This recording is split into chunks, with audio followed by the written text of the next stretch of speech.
Ollie, what do you think? Thank you. I was thinking Fireside. With computer technology today, we could actually have a fire in the background. An actual fire. Well, we can light things up a little bit. Okay, so we're going to do it. Okay. Yeah. Well, I asked for some extra time because I wanted to. You know so much and you've written so much, and I wanted extra time, and I was told that you said no. Oh, I said no. Yeah. I don't You would think like I this have. to be as short. You generally get bored by these things, even when it's you talking. Oh, I was hoping I was going to listen to you. So I'm not interviewing you. You can do that if you want, but what I have to get out is that you say, I don't have a book for you to read. I haven't published a book in a decade, but you just published one. And I don't like to interview people without reading their books. So I started reading your book the other day, and I made it through 3 or 4 pages of the intro, and it's like, this is a lot of BS. How am I going to get through it? But I did. And as soon as I got past the first few pages, you're a professional. Well, of course you had really good stuff in there. You've got amazing stuff about your history, how you joined the military, why you joined the military, the remarkable texture and fabric of the things you did. But you started with red meat. Now, as a cable news host, this is rich coming from me. I was going to say, of all people, like me setting it up for the publisher, because you got to give the red meat up front. Right. Do you believe that, red meat, though? Because you were talking about how you were annoyed with the members of Congress on January 6th for calling you and felt that they were perhaps not being as brave as they should be as grown-ups. You make a lot of references to the protests that we've seen in the U.S. in the last few years. You call them riots. You call them. You talk a lot about Antifa. I covered all of those protests. I actually took a rubber bullet right here from a National Guard in Minneapolis, and it was a peaceful protest. It was actually a peaceful protest. Your president was describing it as when Berlin was bombed in the war and all that stuff. Our president, I know for a lot of people here, but yeah, okay, you can call him my president. Fair enough. That's fine. I'll serve the former president of the United States. And remember, let's be clear. I served Republican, Democrats for 30. Don't do public math. A lot of years in uniform and then as a civilian employee. So I always kind of thought him as our president, regardless, he got elected and all. Yeah, that's become an issue, right? That's fundamental to the issue that we're talking about here, whether it's January 6th or beyond, and to the issue of violent extremism, is how we collectively think about this. We meaning Americans and the world. In this conversation about violent extremism, there are a number of places, including a new intelligence assessment, that says that's the biggest threat to America. You agree that it's not actually military stuff, but you don't agree that it's this. You've said in your book that you think it's insecure borders. Oh, no, I said the biggest threat to America is unbridled military spending and deficit spending. Right, and you think it should be cut by 40 or 50%. Yeah. But you mentioned borders as the things we should strengthen. Right, because 115,000 Americans were killed by illicit drugs last year that primarily came in from south of the border. People I think, I should say, in my humble opinion, got to be very careful that when we talk about border security, we always talk about immigration flows. I was talking about illicit narcotic flows and other things. So that's what I'm talking about. And I thought the president and I had a good plan to use military assets to secure the border, to prevent, at the time it was 70,000 Americans were being killed. So that's what I was trying to refer to. One of the weirdly bipartisan things in America right now, an effort to fight fentanyl addictions and drugs. I think immigration to America is one of our most positive and powerful things. So but that's the conversation gets confused. Everybody's always thinks about, this is about people trying to come to America to better their lives. I'm focused on the illicit flows of narcotics and other materials. But let's go back to the idea of, do you share the view that violent extremism is a major threat to peace in America? I don't think it's. Chris Costa said it yesterday on the panel. Historically, this is nothing new in America. We've always had undercurrents of this, and I think, it's absolutely a threat, yes. But to hype it into like a major threat against our republic, I think is probably a little hyperbolic. But you are worried about. You talk about Antifa a lot. I've never met an Antifa in my life. You are worried about that. I didn't talk about Antifa a lot. Yeah, you got a lot of references. No, let's to name. Somebody pull it up. We have these handheld computers now. We can name search it, and I bet you a couple times. But I don't. I mean, you characterize it as like a lot. Well, I mean, what's a lot? you start your book with left-wing riots, Antifa, BLM. So you've set that tone that you think that's dangerous. You think that's bad. Yeah? I think illegal activity directed for political reasons is a bad thing. Yes.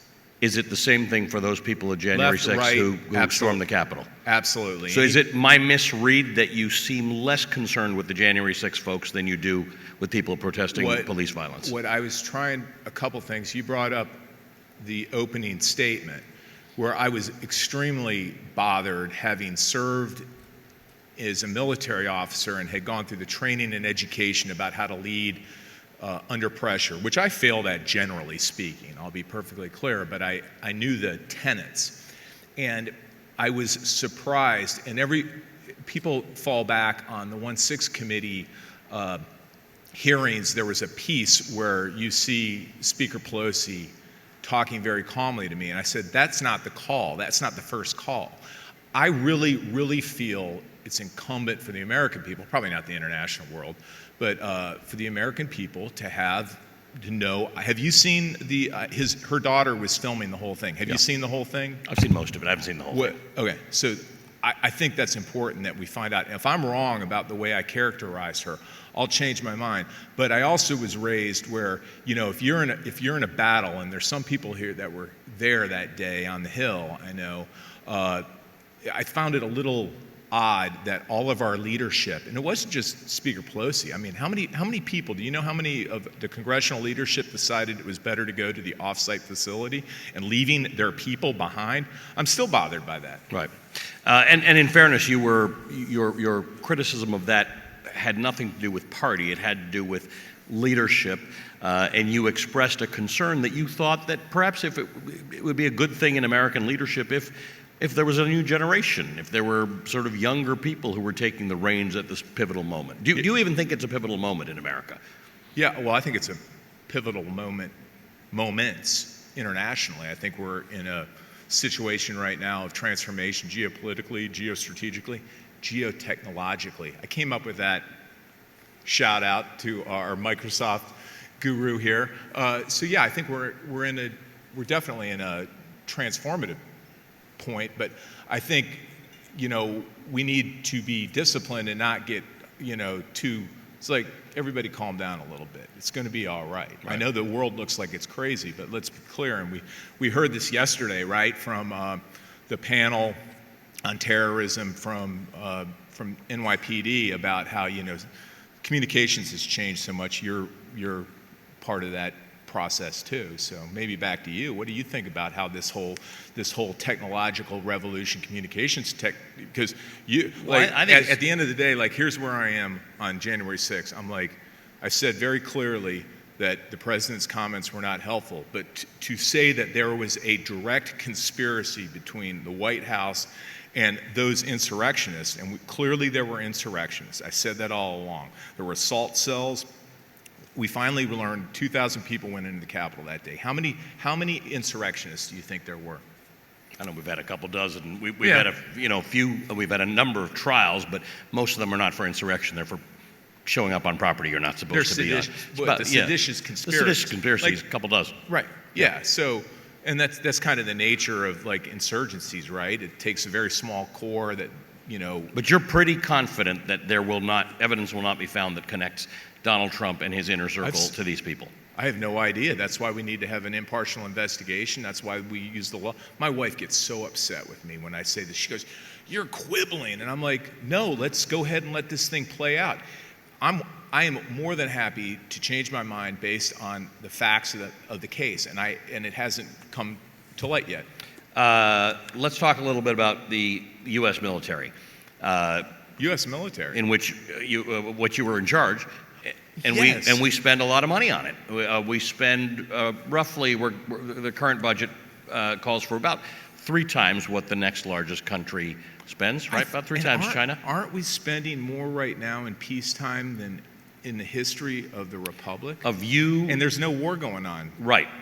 sort of, right? There's a little war that we're involved in that costs us about $60 billion a year, but other than that, there's no war going on for America. So we ended the war in Afghanistan and Iraq, and we're now spending more than ever before. So I kind of like, commonsensically, I'm like, why are we spending more? Because it's the China threat. We need to reposition. We need to refocus. Okay, sure. You don't like that. In fact, Fred Zakaria wrote a piece a couple weeks ago in which he said there's so little that goes on that's bipartisan these days, but one of the things that is bipartisan is these hearings on China, where both Democrats and Republicans sort of see how far out in front of each other they can get in their criticism of China. And he warns that we're sort of missing the point. China is much more important to us than Russia has been since the end of the Cold War, and we are more important to China, and there perhaps needs to be a more sophisticated approach to the whole thing. Is that your thinking, or are you you argued in your book that China, creating China, we are giving China the boogeyman that they need? Right, autocratic, totalitarian leaders require an other to focus the angst and hatred of their population against. It's kind of like totalitarianism 101, and when we are constantly being perceived as aggressive, we reinforce Xi's narrative that we are of ill intent, and I think that probably that's not a good strategy to use. This isn't like we need to, sit around and sing Kumbaya together, although that would be interesting to try to translate that. But yeah, you got my point on that. Yeah. So then I guess I'm thinking, when you're talking about technology, this is different than the conversation you and I were having yesterday about the war in Ukraine, which is both a sort of a First World War style war and a highly technological war. You're saying that the weapons and the things that we need to think about as it relates to China or incoming from China are disinformation, economics, subversion, cyber.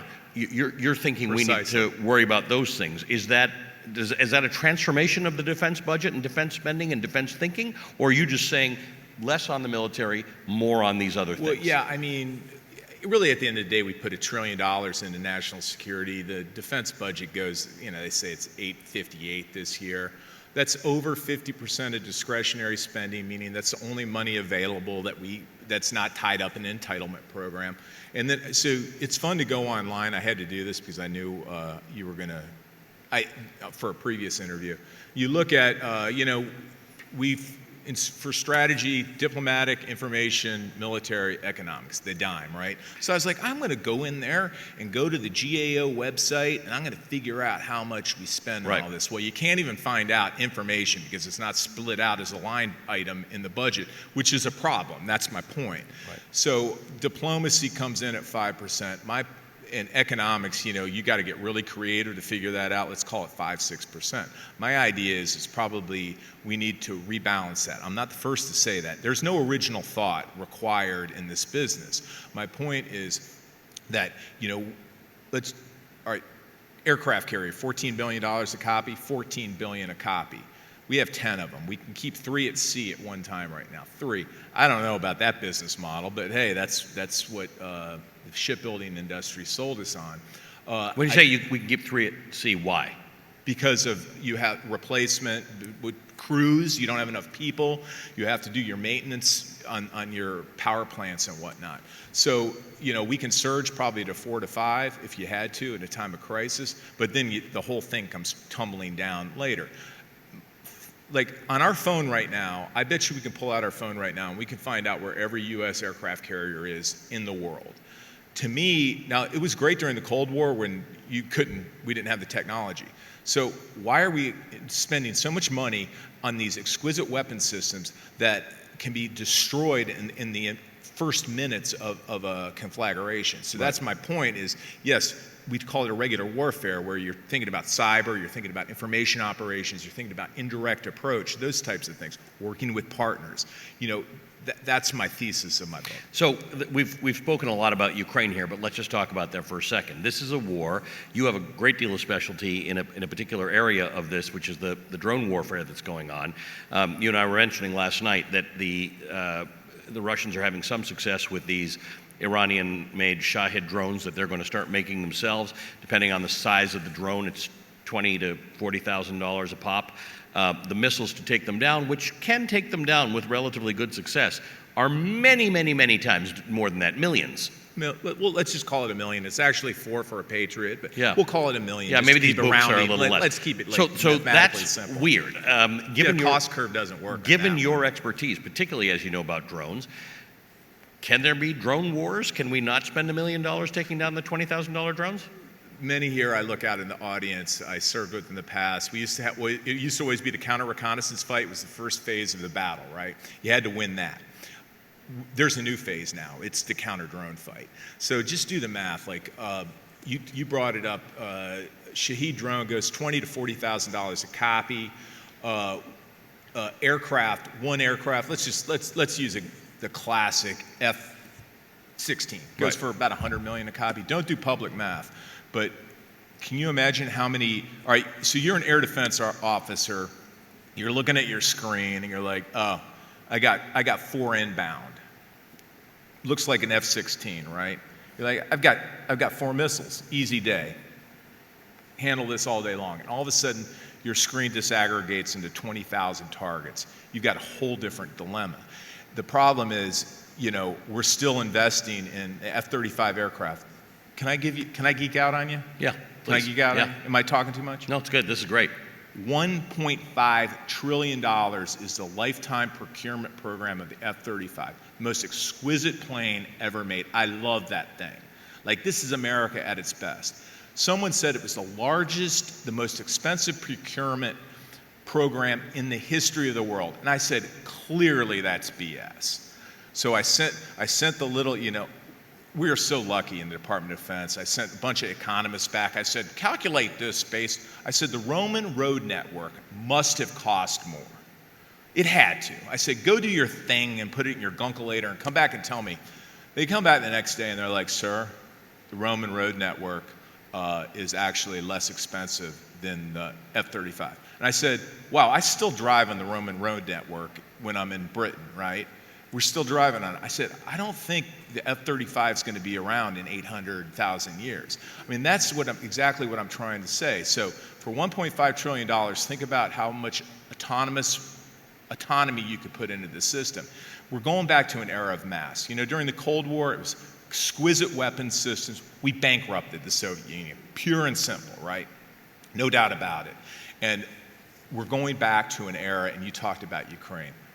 We're seeing it. It's like the Spanish Civil War, right? 36, 39, where everybody tried out their stuff, and that resulted in what we saw in World War II. I think we're seeing the same thing now, where mass matters, but mass is not men and material, men and women and material. It is material. It's autonomous, massed, systems that are cheaper and that can be produced affordably and rapidly. So in the last week, we've seen these drones used. We've seen North Korea launch a missile from a sub. We've seen just this morning more Chinese vessels and airplanes crossing the Taiwan Strait. We've decided to re-up in the United States a commitment to more troops in the Philippines. Tell me how this fits in with your view about how we've got to do things differently, because we've got a few things that look like active threats in the world. So just evaluate how active those threats are. I know we're in a very internationalist, international relations group here. I'm not stuck to any particular theory, but I think we've overreached strategically in the United States. I think it's time we have an opportunity. There's a gap here where we can come home. We can retool for the future. The point that I try to bring out about the cuts in funds, that doesn't mean we disengage with the world. This means we use the global scout concept, where we have our intelligence professionals, we have our doggone special operators. $20 billion a year we pay for this. I mean, that's bigger than most defense budgets for other countries. I mean, they know how to do this. Use them forward to sense the environment. We have new tools that you can use, and then have an expeditionary model where if you need to call capability forward, you do that. It's necessary. Let's keep our massed iron, they call it the Iron Mountain of men and material, tanks, all that stuff. Keep that in the United States. Shift that to the National Guard. Citizen soldier, I'm a big fan of that. And so I think there's a different way we can use our strategy and our operational concepts. That's what I'm trying to say. You make a comment about supply chain, not understanding, how we're not understanding the supply chain as it relates to the military. It's sort of like in COVID when we didn't understand supply chains and then all of a sudden we did because everything you needed wasn't available. We're getting into that sort of situation with weapons, guns, and ammunition in the Ukraine war. Ukrainians will say, look, they'd like more stuff from everybody, including fighter jets from NATO and the U.S., but actually I'm not going to say actually, I'm going to tell you what they really need. They also feel they need guns and ammunition. What's the supply chain issue with that? Because right now we're waiting to hear whether China will get involved in that business with Russia. And to the average person, that may not seem like a big deal. China's going to give them guns and bullets, but actually one might need guns and bullets to win this war in Ukraine.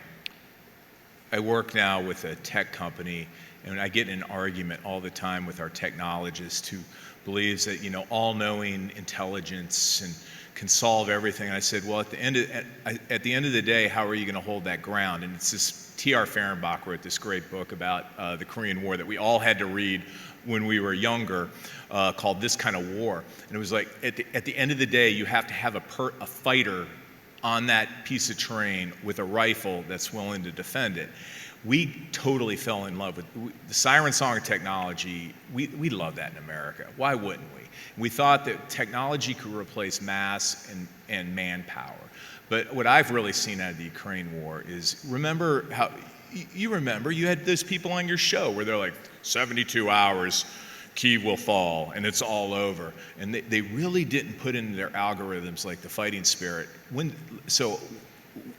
Last time you were there a couple weeks ago, I went right after the Battle of Kyiv and then went back a couple months later. And the biggest change was, I thought maybe the hatred that the Ukrainians had for the Russians would diminish over time. I have not seen that, man. And that's what I'm talking about. Now it's a hard time there are a lot of Ukrainians who speak Russian as their native tongue, and they're having a tough time in Ukraine because nobody wants to listen to you speak Russian. And it hasn't diminished, has it? It's almost accelerated. Yeah. So that's the key thing that we need to remember is ultimately war is a nasty, brutal, horrible thing, but it's a human endeavor. It's not a technological endeavor. And I think what we're seeing right now in Ukraine with that yin and yang of high tech, pulses of high tech with just old school World War I, World War II urban fighting is really instructive. And we weren't prepared for that. And you talked about, like, how's our industrial base? 155 millimeter artillery round cost $800. The cheapest missile we use on these things, like the Javelin, I think that goes for $150K. I think it's a little bit more. Cost curve doesn't work. Yep. And at the end of the day, if we, heaven forbid, we get in a high-intensity war with anybody, we're going to go through our stockpiles like that, and we're not ready to go back to the old-school fundamental nature of combat, which is people on the ground duking it out with small arms and artillery, and we're not ready. Let's talk about those first days of the war. And I'm not making excuses for anybody, but it seemed like everybody got that wrong. The Russians, the Ukrainians, the Americans, the Brits, the Germans. Oh, yeah. I remember speaking to somebody off the record at the White House the night before it launched saying that they weren't sure that Vladimir Zelensky has what it takes to fight this war. He's in over his head. We vastly underestimated Ukrainian military capability. We vastly overestimated Russian military capability. And there's this distinction in the way they fight wars. While Ukraine's not a NATO country, they have started to train and behave since 2014 in more like NATO countries in the way in which they sort of combine their forces to fight a war. Russia still fights in a Soviet style, which may account for why they're losing so many more people in the same battles and not gaining the ground. Tell me a little about that, because Russia is fighting an old-fashioned war. Ukraine's not fully up to speed, like any NATO country would be, but they're fighting a more efficient war than we thought they were going to. Why do we get this stuff wrong in 2022? Wow, I don't know. Oh, I have to answer? No, this is like a podcast. You can do whatever you Oh, want. man. You can say Oh, great, so you can I say can great answer, question. I can answer the question I want to. Yeah, you can answer whatever question you want. Thucydides had it right. Fear, honor, interest are the three motivations for why people fight. We missed that. We still thought that, the deterrence theories that we'd established would somehow work. I thought yesterday the Kenyan National Security Advisor brought it up best. She said we need to rethink how we do our international organizations because, and I think Ukraine really popped off the map at that, or popped out at us as an example of how our current institutions don't know how to respond to the old school, like nothing new here. Thucydides got it. So in that regard, how do we keep getting it wrong? That's the greatest thing I learned from Iraq, Afghanistan. It wasn't original. Somebody said this. It's like great powers should never fight small wars because either you get your butt kicked and you look feckless, or you win and you look like a complete bully. That's pretty good strategic advice, right? And that's kind of my thing, is like, let's be much more thoughtful in how we engage with the world. And I think that's kind of, I didn't mean to give talking points and all, but that was what my big takeaway yesterday from the counterterrorism panels, or the threat, was, the threats evolved, which is the nature of the beast, but we need to think differently about how we're doing these things. And we're still stuck. End of the day, I will argue with anybody that the United States military is not still stuck in a Cold War paradigm. Right. The Russians are too. They're stuck in their World War II paradigm. Right. So how do you think this one ends? Well, I guess my question, or my response is that you're not wrong that people on our air and all of us working largely off of exactly the same intelligence and information all got it wrong, including Vladimir Putin, who thought that he'd have Kyiv in 3 days. For some reason, Zelensky thought that wasn't going to be the case, and there's no reason why he would have thought that. He just decided he wasn't leaving his country in the midst of war. But we all had that bad information, and it seems a year in, we have less. We're not sure what motivates Vladimir Putin. We don't know what ends this war. Everybody asks the same question. What's the strategic objective? What does the end look like? And how do we get there? And I haven't yet heard a compelling answer on any of that stuff from anyone. Right. You commented on my political screed at the beginning of my book, but the real point... That was some crazy shit. But... Sorry. Hey, man, I was there, This is no children in the audience, right? Oh, yeah, you said yesterday that you would never, because you're Canadian, you would never curse on stage. I know. Did I bring out... I know. You brought out the worst. You brought out the American... So now sorry, I guess sir. I have to call that guy my president. But the real purpose,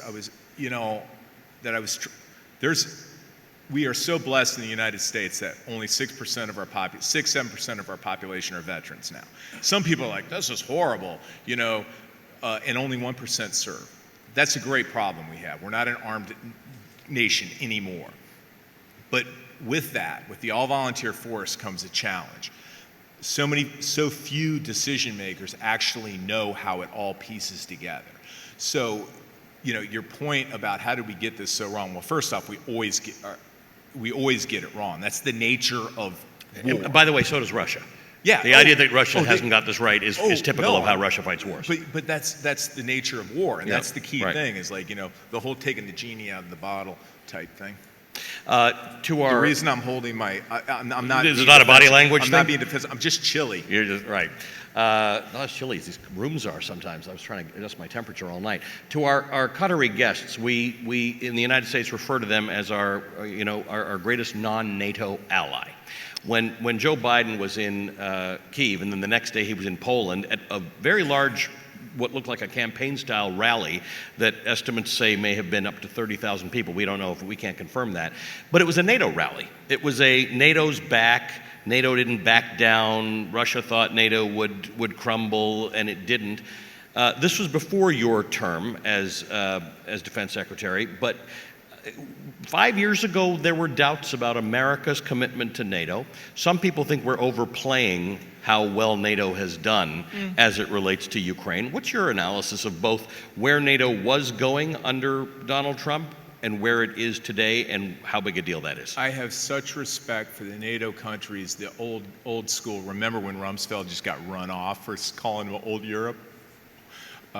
I didn't say that. No. Can we edit that It's not out? recorded. Like, this is going on, like, the website for 1,000 years. But I really have a lot of respect for the old school NATO members who outsourced their spending and their national defense to us. Great plan economically. It was important. I was glad that we did that after World War II, even through the end of the Cold War. I do believe now it's time for those nations to take a more active role, which they are doing. Mm-hmm. Let's be clear, they are doing that now. So the fact that we expected them to spend 2% of their GDP, I don't think was too much to ask. I'm not saying they were free riders, but they were kind of free riding. Good on them, good hustle, right? Like good strategic calculus on their point. What'd you pick up in Poland last time? They actually, I just knew at the start of the war. I literally think they're looking for a war, and I don't mean that in a bad way. I think they are. In other words, I think they would like something that triggers Article 5. I think they would like to be able to say, let's show Russia what NATO's really got. You know they've got a historical reason to be concerned. Yeah. I was surprised at the panic, though. Oh, yeah, they're very worried. They're like, Mr. Miller, will we be destroyed with nuclear weapons? I went to a university setting, young people. It's really neat. And that was the question that the president of the university asked, should I move my university out of Warsaw now? Because, and I was like, but the thought that they were taking that seriously. Yeah, no, they really are taking it seriously. Yeah, they're taking it seriously. 2 weeks ago today, President Duda of Poland says, if Russia is still in Ukraine in a year from now, they will feel empowered enough to attack another state. Now, he didn't say another NATO state, but he said another state. Hey, possible? I know we got all our international relations experts here, but everything you need to know about international relations, you learn on the playground, right? And Putin's a bully. So I absolutely think that if we did not stand firm against him, that he would make a crack someplace else. Can I talk about Qatar? Yeah, please. We're here. We had the panel on Monday. I've lost track of time. On Monday that we talked about 20 years ago, and I was thinking the first time I came to Qatar was right about 20 years ago this week. We were in Baghdad. We had captured Baghdad, and we had this urgent call to go to Al Udeid for a planning conference to plan post-combat operations. So I roll in. I'd never been to Qatar. Filthy. First thing I do was I just got in the shower. Don't tell my family this. I should have called them first, but I was like, I just got to get cleaned up. Got cleaned up. It was pretty you were filthy. You're not calling the country filthy. Oh, no, I was filthy. Okay, all right. Oh, thank you for that. Want to make sure. Yeah, I was filthy. Want to make sure in front of our guests. Our Qatari hosts had hot water, and I got cleaned up, and then it was pre-cell phone. Well, actually, we did have cell phone, but each unit had one cell phone. And I would let everyone else call home. They had issues. So I finally we had good communications. I called home, talked to my family, and then I waited until 6 p.m. when there was a club on Al Udeid. I'm probably sharing state secrets in the United States right now. And you would get a ration card, and you could have 2 beers. And then I felt like it was a World War II movie because I'm off the front, and all these great young service members would come up and they're like, "Hey, sir, I've got a counterfeit." They had this whole black market counterfeit of the tickets. For the tickets, and so I had a stack of tickets, and I'm just like, I hadn't had a drink in ages, and I was just waiting for that thing to open. And I went in there, and that was my first introduction to Qatar. And 20 years later to be back, and thank you for hosting us, and thank you for being such wonderful partners.